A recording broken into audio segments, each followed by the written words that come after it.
నమస్తే, welcome to my channel. కాలోహ్యయం నిరవధిం విపులాచ పృథ్వీ, ఇది భారతీయుడికి గల భావన. కాలానికి అవధి లేదు, అది అనంతమైనది. అవధి అంటే హద్దు.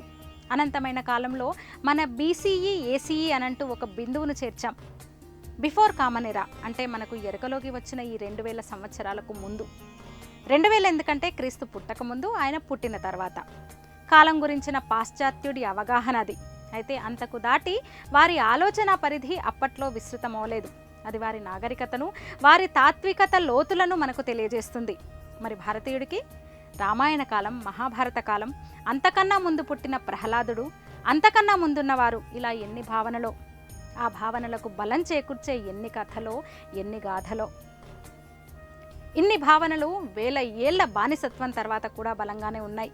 కాకపోతే బావిలోకి పొరపాటున పడ్డ సముద్రంలో జీవించిన ఒక కప్పతో నీ సముద్రం అబద్ధం, దాని విస్తృతి అబద్ధం అని బావిలో స్థిర నివాసం ఉన్న కప్ప పదే పదే చెబితే సముద్రపు కప్ప యొక్క సంతానం అది నిజమే కాబోలనుకుంటుంది. మా అమ్మ అబద్ధం చెబుతుంది, సముద్రం అబద్ధం, బావి నిజం అని వాదించిన చందాన కొందరు మేధావులు అనబడే భారతీయులు తయారయ్యారు. వారు నిజాన్ని ఎప్పటికీ గ్రహించలేరు, ఎందుకంటే బావి నుంచి బయటకు రాలేరు కనుక.